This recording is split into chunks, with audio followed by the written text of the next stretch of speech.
Welcome to Caldwell County Today. I'm Paige Counts, Public Information Officer for Caldwell County. Today we're talking elections with Chad Barnes, our Elections Director. Welcome, Chad. Hi, welcome, Paige. Thank you for having us today. I guess you should be welcoming me because we're in your office. You are always welcome, Paige. Yeah. Thank you. Chad, this is a big primary coming up for us. Yes. Tell us, let's start with that. Primary day, when's the election day? Primary is going to be March the 5th, Tuesday, March the 5th, 2024. Can you believe we're in 2024? I can't believe we're in 2024. That's it. And we'll go ahead and hit some dates now. We'll hit them again when we wrap up. Sure. But early voting starts. Early voting will begin this next Thursday, which will be on February the 15th, day after Valentine's Day. Yay. So come out and vote. It's the hours. It will be actually February the 15th through March the 2nd. Our hours are from 8 a.m. until 7:30 p.m. each weekday. So please come out and vote. This is a lot of time. It's 11 and a half hours a day. We're here at the Caldwell County Board of Elections office, the Resource Center at 120 Hospital Avenue in Lenoir, and then also at the Shuford Rec Center at 56 Pinewood Road there in Granite Falls. Same hours, same time, same days. We'll be only open the last Saturday, which will be open from 8 a.m. until 3 p.m. that day. That's the last day to vote early. So that's lots of opportunities to vote. Certainly. And in early voting, people have the opportunity to register to vote as part of early voting, correct? That's correct. We do the same day registration. With that, you would need to bring, of course, your North Carolina driver's license, which you'll have to provide anyway, provided that has your current address on it. You can use it for both. If it doesn't, then you would need to bring a HAVA fund, which could be a bank statement, a check, any government document that has your current address on it. We can use that in addition to your North Carolina driver's license. It only takes a few minutes to fill out that form, and then you're able to actually vote the same day, register and vote the same day. Well, you mentioned something there, your voter ID. Let's talk a Yeah. little bit about voter ID because this is the first election where we've used voter ID, isn't it? The second election, actually, yeah. So Ooh, this, I missed that's one. we did get to in the primary last. I mean, excuse me, in the municipal election last year was our first election that we were able to implement the photo ID. It will be strong, going strong. We did not have any issues with that, thank goodness. Most of our folks here in the county use their North Carolina driver's license. Again, I'm looking at this. Hopefully everyone, all of our citizens here and across the state of North Carolina receive this card, which actually has a lot of information about the photo ID, what you need, which ones are acceptable. And so that's, most of our folks did use their driver's license, but there are other, except of course, if you're a veteran, you can use your veteran's ID. We actually, our community college, our county, our sheriff's department, all those folks can use their ID. They're actually acceptable and have been approved by the state. And then if you, by some chance, if you do not have a photo ID, if you do not have a driver's license or some acceptable ID, well, there's an exception form which you can fill out. And on that exception form, it's going to ask you some different situations. You're just going to have to check that. Be sure to sign it. The only caveat about that is if you do fill out the exception form, you would have to do a provisional ballot. You would not be able to actually put your ballot, fill it out, and put it in the tabulator. So I think, have we covered most of that page? I think did I miss anything there? There's one thing we were talking about before we started taping Sure. about for our older adults who may not be driving any longer, that driver's license, explain the driver's license Sure, thing. yeah. So if our residents here are across the state, if your driver's license was valid when you was age 65, you can use that even if you're, say, 85 and you haven't driven since you were maybe 65 or 66, you certainly can still use your North Carolina driver's license for your photo ID. And again, photo ID, it's just that. It's just a photo ID that shows that the name is correct, the dress may not be the same. We're not looking at that. We're looking exactly for the resemblance of the person standing in front of us, and of course with the name to make sure that is indeed the same. Or and it could even be a little different too. We have folks that get married, different things like that, may change their name. So it's just the photo ID, which allows us to make sure that the person standing in front of us is exactly who that person is. So yeah, very easy. yeah, so most certainly, yeah. We did have some folks that came in that voted in the municipal election that they were able to use their driver's license. It was expired, but that was okay because it was valid when they were 65, and so they were able to use that. Even if someone comes in and say and I'm guilty, mine's coming up in April. I've got to get mine changed, updated. If I was if that was a lapse, I still could use that because it could be expired for 1 year. So there's no one's going to be turned away from voting. And if you don't have an ID, you can do, again, the exception form and then do a provisional ballot. So we'll make sure that everybody's able to vote. Because this is a primary, we have different ballots. How can folks see their ballot? Okay, so we have those. Of course, we have the sample ballots here in our office, but you can go on the county's website and see those. It's actually on the home page of the website, and if you go on the Board of Elections on our home site, they're on the county's website. You can scroll down and actually click on sample ballots, and it pulls up those, and you can put your name in and look exactly for which ballot that you would be eligible for. And I think that's really helpful before an election because I pulled up my sample ballot and I'm going to say, I was like, ooh, I need to do a little research before I go and vote. I agree, yeah. It's a great tool. It is, and I'm very thankful that our county were able to be able to put that on our website. We do have, there's 4 ballots. This time we have, actually 3. We have the Democrat, the Libertarian, and the Republican ballot. Those ballots, again, you can pull those up and look at that on the website.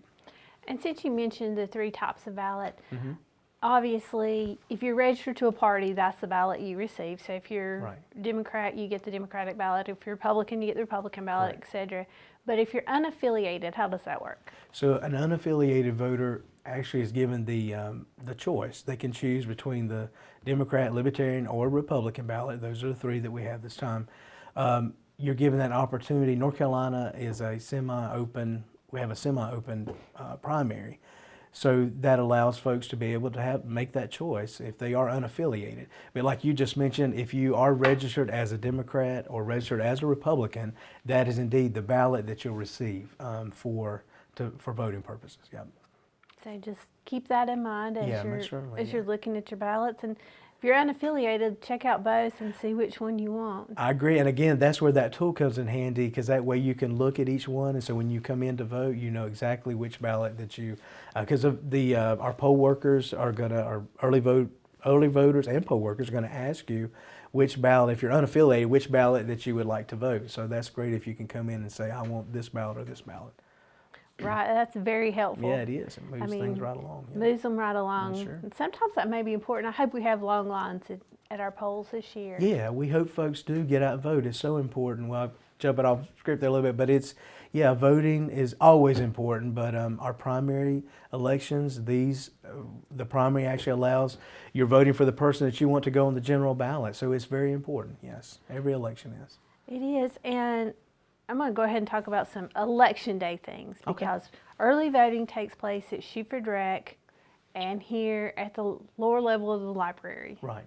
That's the easiest way to say it. Yeah. The sign says Resource Center. We know. But everybody knows this building is the library. True, yeah. So we've had some precinct changes which will impact us on Election Day. Yes. Can you talk a little bit about that? I'll certainly be glad to. And excuse me, I'm getting my cheat sheet here just to make sure. So we've combined some precincts. They actually, that went in effect last year. We combined Gamewell, well that was actually before Gamewell. Now all the folks in Gamewell vote at the elementary school. Folks that voted at the Westland North School, that also voted here, we precinct Lower Creek here at the library on Election Day, and the folks that vote at the Martin Luther King Center, all those folks, we combined that, they will vote at the Martin Luther King Center on Election Day. That's a beautiful facility. It accommodates a lot of folks. Again, most of our folks do vote early. We hope that they will continue to do that, but there is plenty of parking there, plenty of space and handicap accessible, all those things that we have to meet that criteria. So those are the 3 that will vote there at Friedman, at Martin Luther King. We also made a change to sawmills, which that's been a few years ago. We actually combined those there, and all the folks there would vote at the Sawmills Fire Department. And let's see, what am I leaving out, Miss Page? Oh, yes, very important. Whitnall. Whitnall School is, we've combined Whitnall it's combined with the Mulberry Rec Center. So those folks will vote, all the folks that voted at the Whitnall School will now vote at the Mulberry Rec Center on Election Day. So it's a great, again, a nice facility. It's able to accommodate all the voters. It's got accessibility and all those things that we have to use to make those changes. The board approved that unanimously, and we're thankful for their help with that, getting that situation taken care of. I think it's going to be good. It was great for our municipal voters, and I believe it will be fantastic for our voters from now on. Yep. And I think it will. And if people didn't catch all those changes, again, you can go back to that voter tool that's on our website and find out when you put in to see your ballot. It'll also tell you which precinct you vote in if you're not voting early. That's correct. Yes, ma'am. Yes, sure will. And speaking of voting early, we also have absentee voting. How does that work? Okay, so absentee by mail. Now they made sure that that's very important. Absentee the same with by we've changed. mail. For years, the legislators have made a lot of changes, and one of those changes is we now call one stop. We used to call it one stop early voting. It's now early voting, and then absentee by mail is absentee, or what we call absentee. That is actually when folks request that the ballot to be sent to them to their home, the residents to send back. So absentee by mail. That actually, those dates, let me grab my cheat sheet for that. It's already started. We've had several folks that have actually taken advantage of voting by mail. That deadline, the absentee deadline to request an absentee, will be on February the 27th. That's the last day that you can request an absentee to be sent to your home. You do this year also, those absentees have to be back to the Board of Elections by 7:30 on Election Day. There's not a grace period at this point after that, so please, if you did request an absentee by mail, get those sent in just as soon as possible, so that we can get those put in and ready for you to be counted on election night. Again, that's very important. That's something different. We know, the mail system sometimes can be slow. It's those things. So please, send those in to us just as soon as you can. If you fill those out, don't wait around. So if you've already received that Yep. ballot, you can vote now Yeah. and send that back in to the Board of Elections. Most certainly, yeah. And we encourage folks to please do that. Yeah, please do send that in as soon as you fill your ballot out. And I think sometimes people question absentee by mail and they start thinking about election security. I know there's a lot being on the national news about that. Oh, yeah. Talk to us about the things going on here that keep our elections safe. Certainly. Well, I appreciate it. Yeah, first of all, we care about this community and care about our folks. We're voters ourselves, so we want everything to go perfect if it could be perfect. But security-wise, we are, and we always have been. Caldwell County has been a paper ballot. We only use the paper ballot. We do put that through the tabulator, which is not connected to the internet. It doesn't have a modem, any of those things like that for our folks to have to worry about. In our absentee, back to the absentee by mail, those actually, there's a number we put on those. We keep a track of each one of those. So if you vote absentee, we know that you voted absentee by mail. If you tried to come in and vote early voting or election day, if you sent that ballot in, if you didn't send it in, of course, but if you sent the ballot in, we have that in our system and we show that you've already voted. We only get to vote once. Everybody only gets to vote once.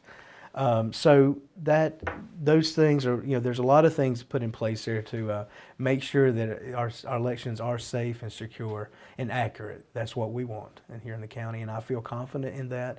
We have a fantastic staff and our team here, our board, they're bipartisan, and so is our poll workers, which, I say this every time, we want to definitely give them a shout out. We appreciate them tremendously, and some of them have been with us.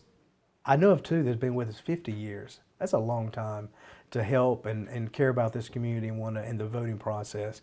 And so we, again, it's a very important, and we want folks to feel secure that when they come to vote, it counts, and it will be guarded, safe, and secure here at our Board of Elections. And I'm going to go ahead and say it. Your election workers have already been training. Yes, ma'am. They've Yeah. technically already started working. I mean, Yeah. not working every day, but to some degree, that's already started, training true. completed. We do we do LNA testing, which we test every piece of our equipment before every election. And again, you're right. Our poll workers are trained. Our early voting workers are trained. Even our clerks, we train the folks that help, come in. Sometimes during a larger elections like this, when we ask some students to come in and help, and they're trained as well. So yeah, it's important. The training is everything is carried out the way it should be and properly. So yeah, it's important. Yeah, the election actually started back in December. You're right. With filing, as soon as that started, it's on. Election. This cycle has already begun, and it has been for several months now. So it's busy. Yeah. Chad, early voting is going to be here. It's on us. It's next week. It's next week. Go ahead and tell us dates, times, certainly. Locations for early voting. So early voting will begin next Thursday, which will be Thursday, February the 15th, and it goes through March the 2nd. The hours for early voting each weekday will be from 8 a.m. until 7:30 p.m. On the last Saturday, we'll be open from 8 a.m. until 3 p.m. Of course, then Election Day is Tuesday, March the 5th. Those hours are from 6:30 a.m. until 7:30 p.m. All of our precincts will be open on Election Day.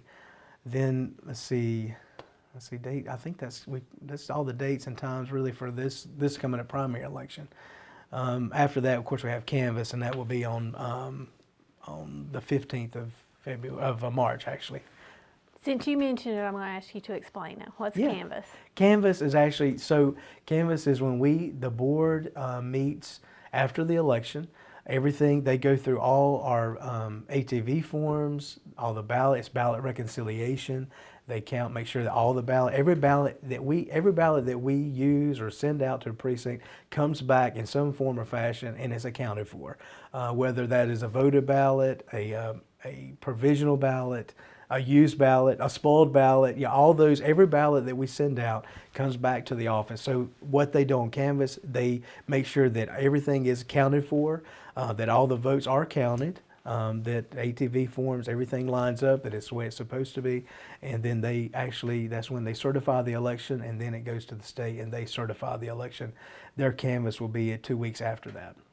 So yeah, it's a process. Election night, that's not the official.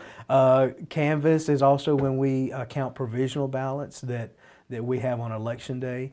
So there sometimes are more votes to be counted, and that happens on canvass day. So most of the time we know though on election night, pretty much that's it. But there are some things that come in on before canvass day. Chad, I'm going to ask you something we haven't talked about before. So. Okay. If you give me that look of blankness, it's okay. What do you say to people who say, well, I don't vote, my vote doesn't count anyway? Oh, well, usually my first thing is, I always say, it is important. I always say that it does count. Your vote it is important. And people died for us to have that right, to be able to exercise the right to go vote. So I usually give them that guilt trip, like, hey, it's important to vote because people have given their life so that we can vote. But it is important to vote because your vote does count. Everybody's vote counts. It's so important, and we live in a country where we still, we can have that freedom. So certainly. Yeah, that's a good one, Paige. But it's an important one because I hope people that they will exercise their right to vote. And now that we're on that, we also want folks. In a lot of this is a big election, but a lot of times, like in our municipal elections and things, those elections are so important as well. Dealing with our local candidates and things like that. So yeah, every election, every vote is very important. And we've seen elections decided by. 10 votes. Small, yeah. A very small amount. So especially in your local elections, your vote really counts. It does count, exactly. So it's important you can see it even more so. Yeah, it's important to get out and vote. Most certainly. I'm looking at my list, checking it twice here, Chad. Yeah. I think we've covered everything. Early voting starts February 15th, takes place at the lower level of the library and Shuford Rec. You got it. That's it.